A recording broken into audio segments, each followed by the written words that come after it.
Hey everybody.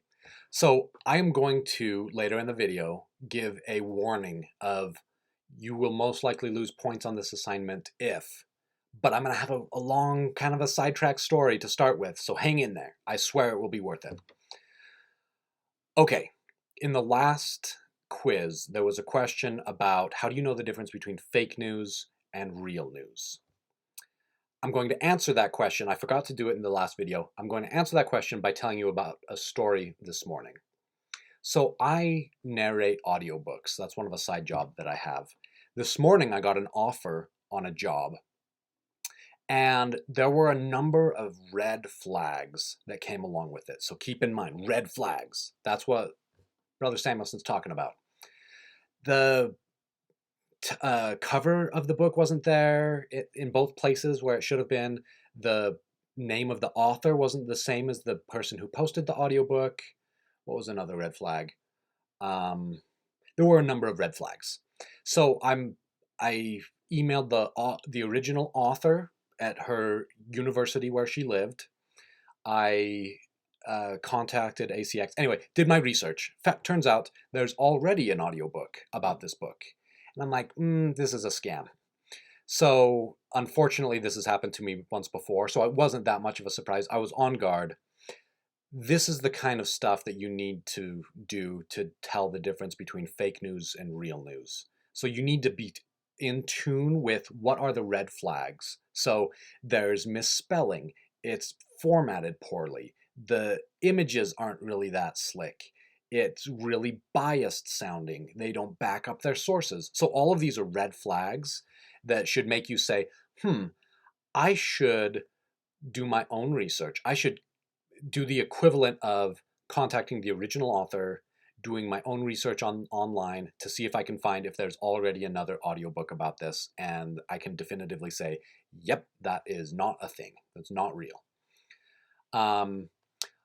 Also, this thing of red flags, I want to tie in here with this next point. So this week, we're going to be doing this kind of work. I want to point out the create an ad. This is where I see issues that I want to point out. So in the instructions, it says, go to Geico examples, use those Geico ads as an example of what to do for this activity. In the past, I have had many students do kind of subpar assignments that were on Geico. So just because the examples are, here's Geico ads, that does not mean that you need to do your ad on Geico specifically. In fact, because I'm telling you this and because this has been an issue in the past, I'm just going to say, if you do an ad on Geico, I will know, number one, you didn't watch this video. So I'm not talking to you right now. I'm talking to other people who are watching this video. Or number two, you just ignored me at your own peril, which, I've had times, and I reserve the right. If it's a fantastic ad that's on Geico, you might get full points. I'm going to be looking, it's going to be harsh because I'm telling you this because this is a flaw that I've seen and I want you to do well.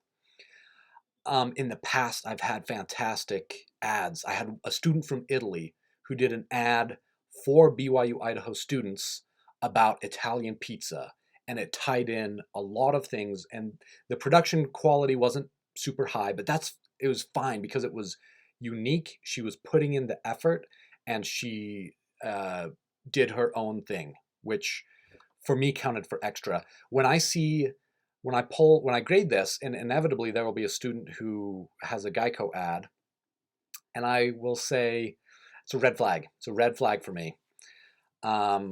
So yeah, beware the red flags, whether it's in news, in instructions. I will point out red flags for me in these videos, and it's up to you to whether you want to take advantage of that or not. So good luck. Have a good week. Talk to you later.